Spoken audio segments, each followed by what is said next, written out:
아멘. 할렐루야. 저는 조금 자극적인 음식을 좋아라 합니다.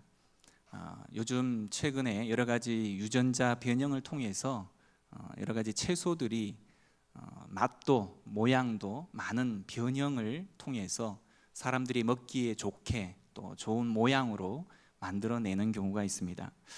저는 시골에서 자라서 그런 유전자 변형이라는 말을 들어보면서 성장하지를 못했습니다. 그래서 고추는 매워야 제맛이고 마늘도 매워야 제맛이고 또 어떻습니까? 여러 가지 자극적인 그 제대로의 가치에 맞는 맛을 느껴야 그것을 제대로 된 음식이다라고 이야기를 합니다. 최근에 식당에서 음식을 먹을 때 반찬으로 나오는 고추들이 굉장히 모양은 크고 그리고 옛날 그 크기로 이야기하자면 굉장히 매워야 정상인데 먹으면 물맛밖에 나지를 않더라고요. 그래서 저는 그런 음식을 또 그런 채소에 대해서는 굉장히 혐오감을 느낄 정도로 싫어를 합니다. 그래서 저희는 가정에 마늘이 있으면 마늘도 요즘 또 여러 가지 스페인 마늘이다 해서 별로 맵지를 않은데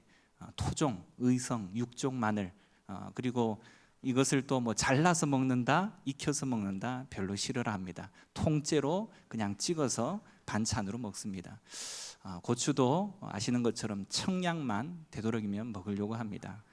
오늘 제가 굳이 제 식성까지 이렇게 이야기를 하는 이유는 오늘의 제목과 그 연관성이 있기 때문에 말씀을 드립니다. 오늘의 제목은 소금은 어떻습니까? 짠맛에 먹는다라는 내용입니다. 오늘 우리가 읽은 본문 가운데에 이렇게 시작을 하고 있죠. 너희는 세상의 소금이다. 이 주님의 말씀을 들으면 이 자리에 계신 여러분들의 마음은 어떠하십니까? 우리가 세상의 소금이다라는 사실 때문에 자랑스러우십니까? 아니면 왠지 모르게 소금이어야만 할 것 같은 부담감이 느껴지십니까? 아니면 한 걸음 더 나아가서 그 일들을 행하려다 보니 너무 쉽지만은 않은 현실의 벽 앞에서 가슴이 에이듯 고통스러움을 느끼고 계십니까? 사람마다 다른 반응을 보이겠죠. 하지만 이렇듯 다른 반응을 보이는 것은 오늘 성경이 말하는 이 소금이라는 의미를 각자가 다르게 이해하고 있기 때문은 아닐까라는 생각을 해봅니다.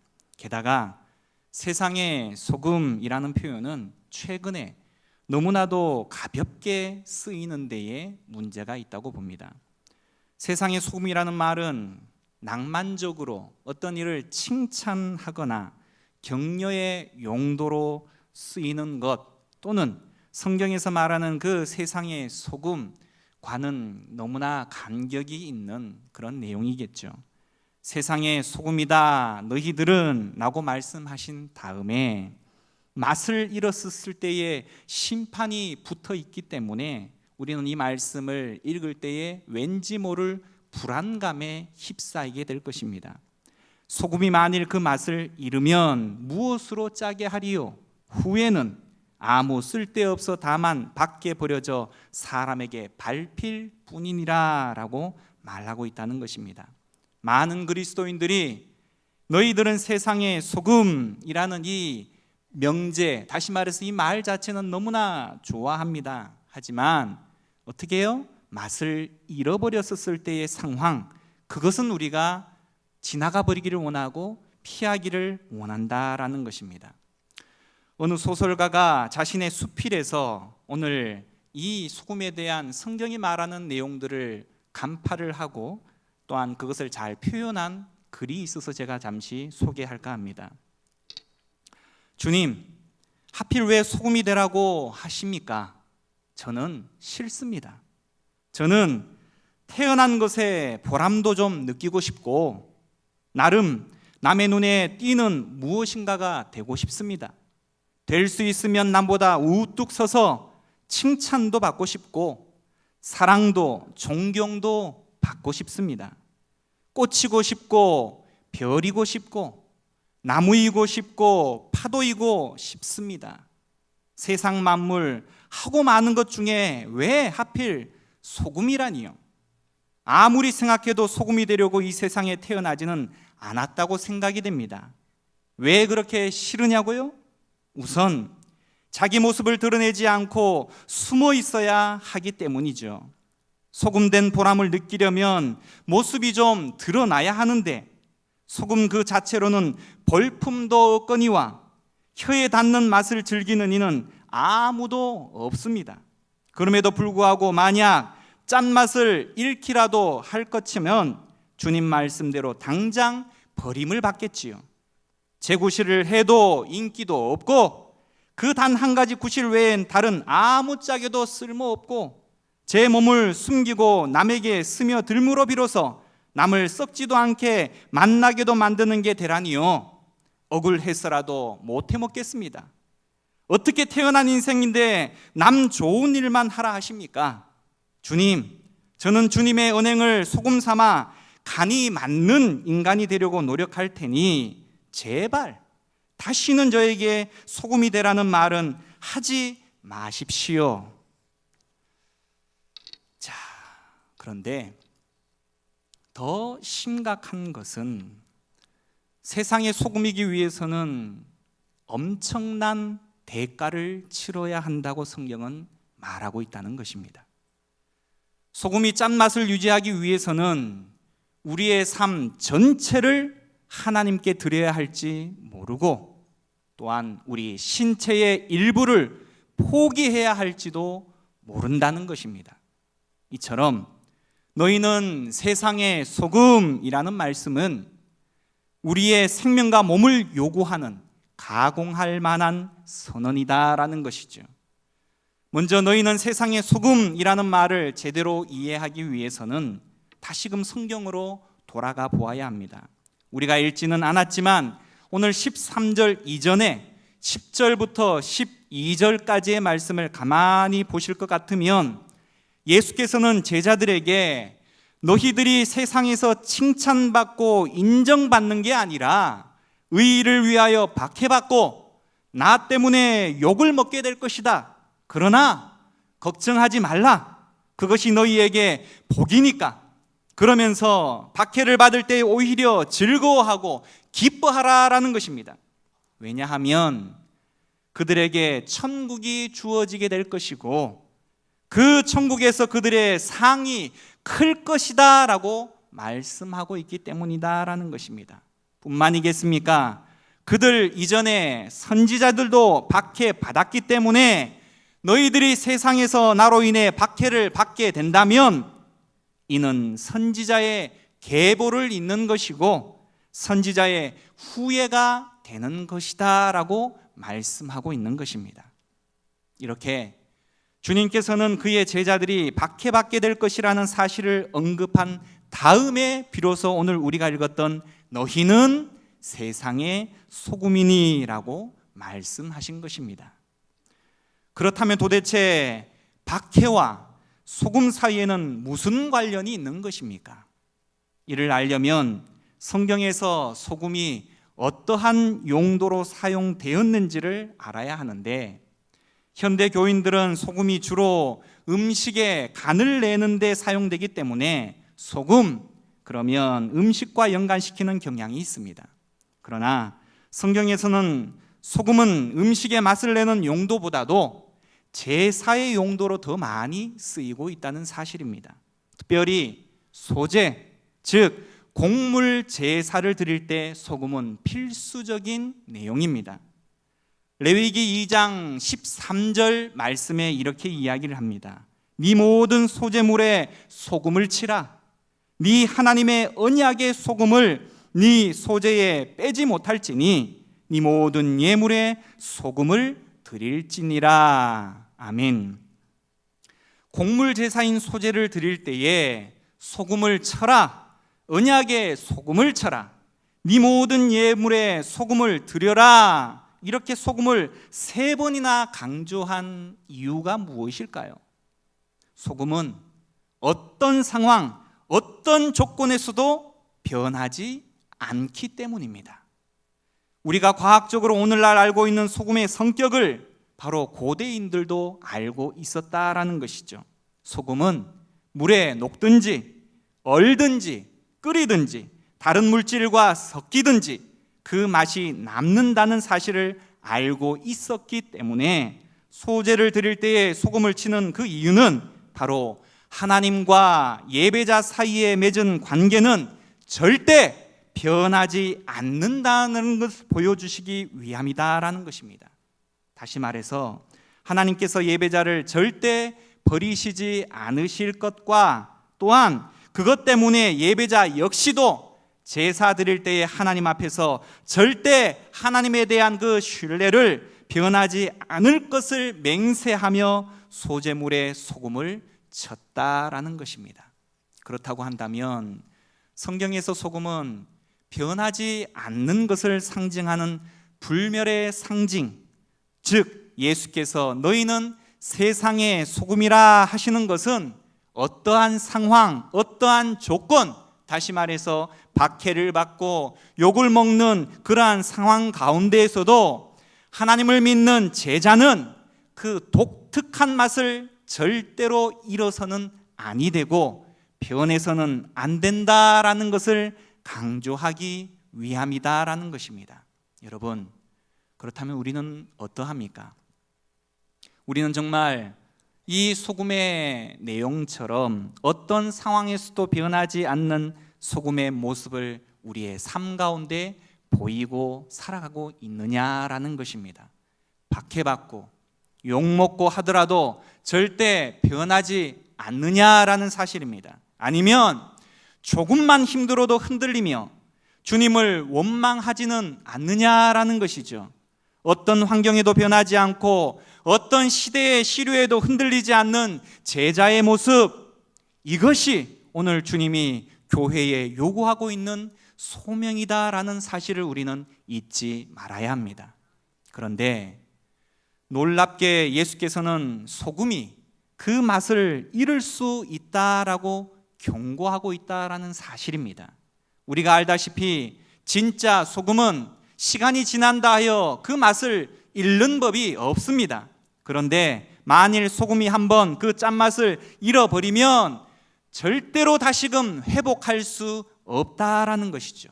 그래서 한번 맛을 잃은 소금은 무용지물이라 밖에 버려 사람에게 밟히게 한다라고 하는 것입니다. 그러면 도대체 어떤 때에 소금이 맛을 잃어버리는 것입니까? 제자가 고난당하기 싫어서, 박해받기 싫어서, 욕먹기 싫어서 사명을 감당하지 못하게 될 때에 바로 소금의 맛을 잃게 된다는 것입니다.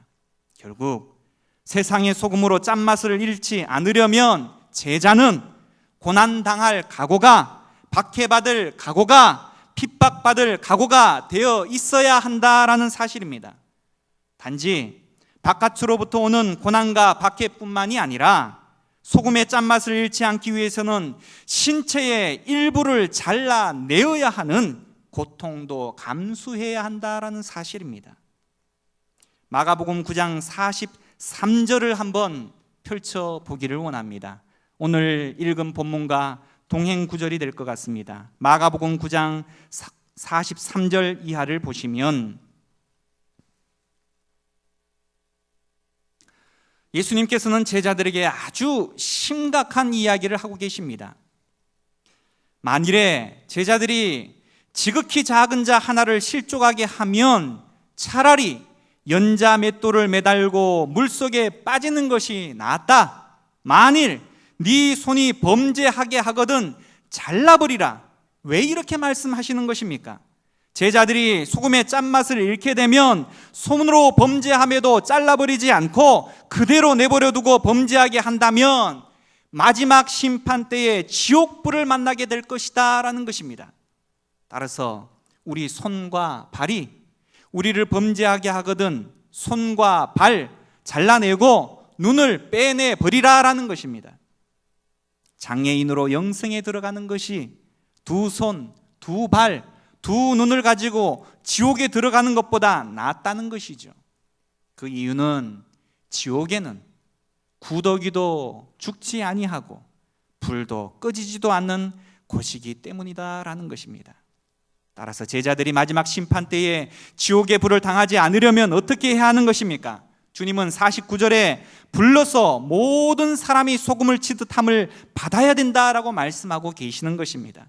다시 말해 불로 소금에 절여지듯 할 것이다 라는 것이죠. 무슨 말입니까? 성경을 한 군데 더 찾아봅니다.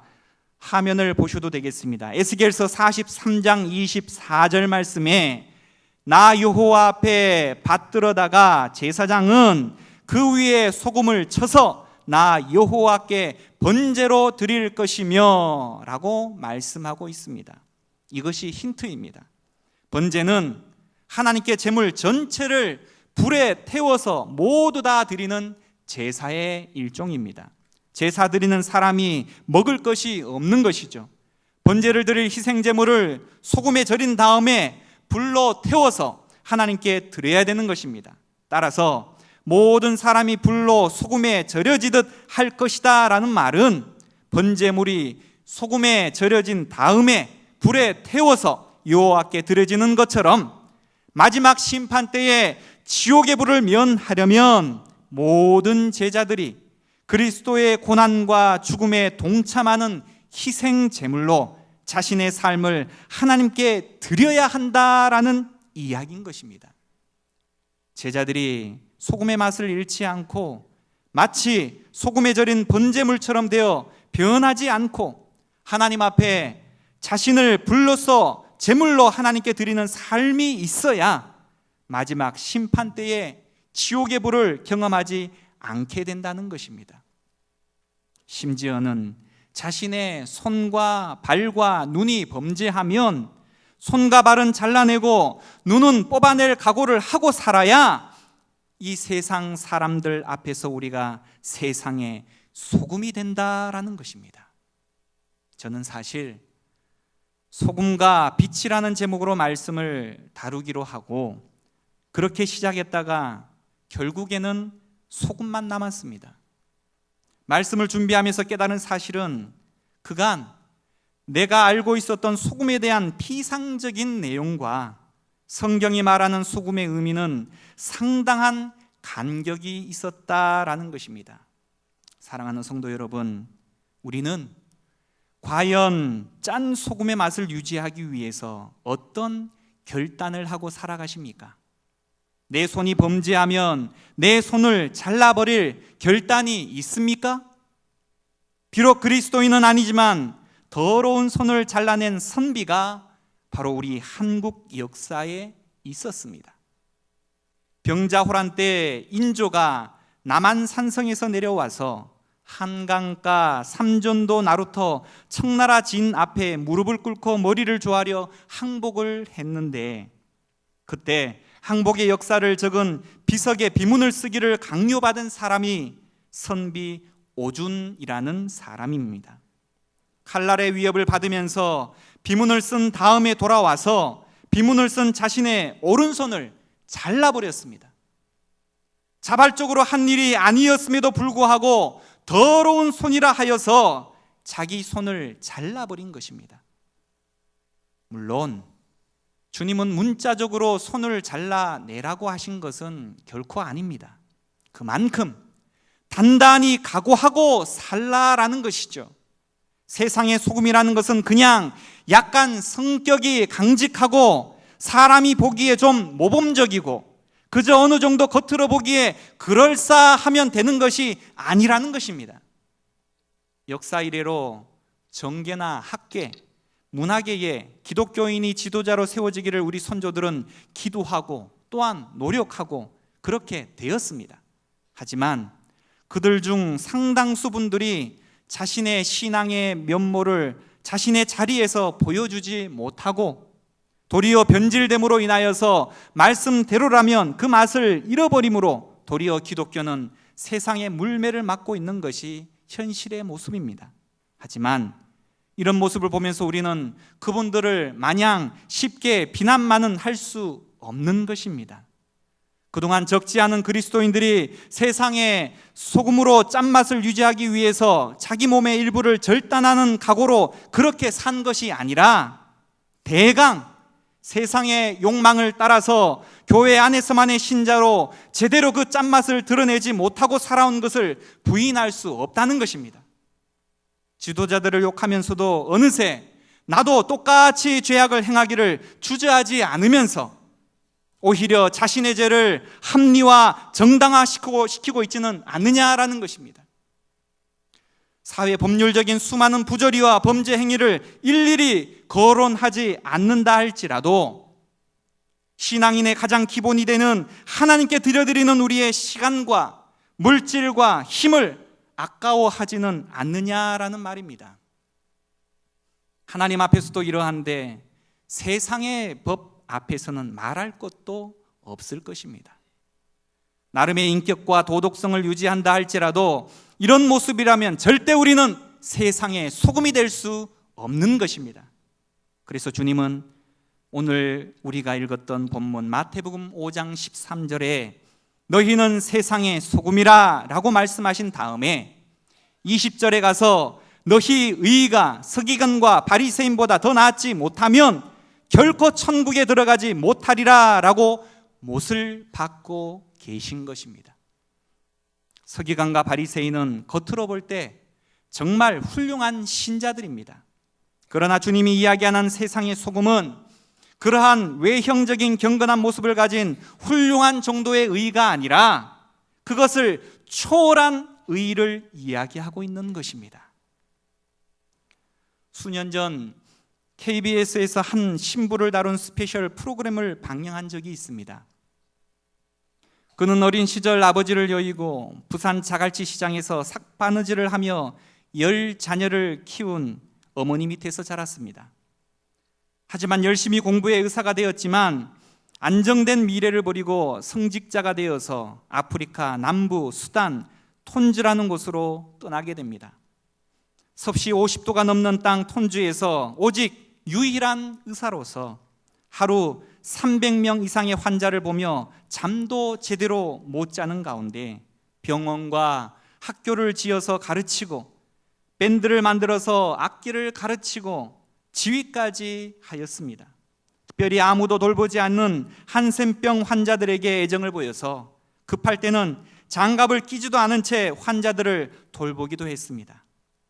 왜 이렇게 한센병 환자들에게 관심을 가집니까? 라는 질문 앞에 그는 가난과 질병에도 감사하며 행복하게 사는 모습을 보면서 그리스도의 흔적을 보았고 나로 하여금 소중한 많은 것을 뒤로 한 채 이곳까지 오게 한 것과 후회 없이 기쁘게 살 수 있게 한 것은 주님의 존재를 체험하게 하는 나 환자들의 신비스러운 힘 때문이었습니다. 아무것도 할 수 없는 그들이 다른 가족 구성원들에게 미치는 힘은 때로 상상을 초월합니다. 가족을 하나 되게 하고 참된 신앙을 갖게 하며 가족들로 하여금 하나님을 깊게 체험하게 하는 그들의 힘은 신비 그 자체입니다. 그들을 생각하면 그들에게 머리 숙여 감사할 수밖에 없습니다 라고 고백을 하였습니다. 2001년부터 8년간 톤주에서 사역하던 그가 2008년 처음으로 건강진단을 했는데 대장암 말기가 드러나게 되고 1년 만에 암투병 끝에 2010년 1월에 소천을 했습니다.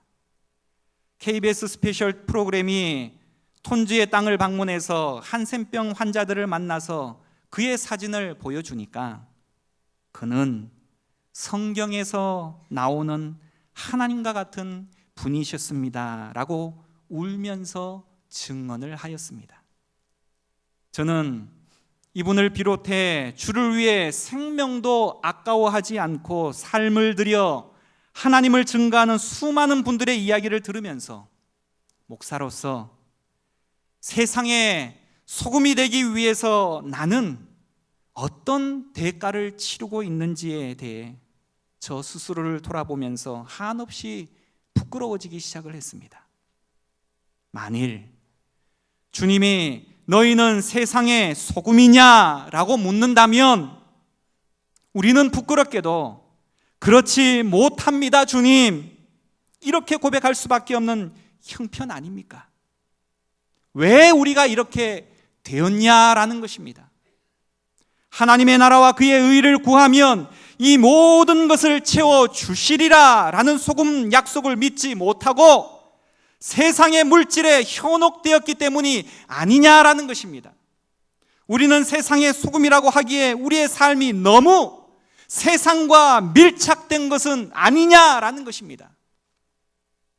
주님의 제자들을 보고 너희는 세상의 소금이라고 하신 것은 제자들이 해야 할 일, 미션이 무엇인지를 보여주신 말씀입니다. 그것은 오늘 우리에게도 마찬가지입니다. 주님은 우리를 다시 세상의 소금이라는 미션으로, 소명으로 부르고 계십니다.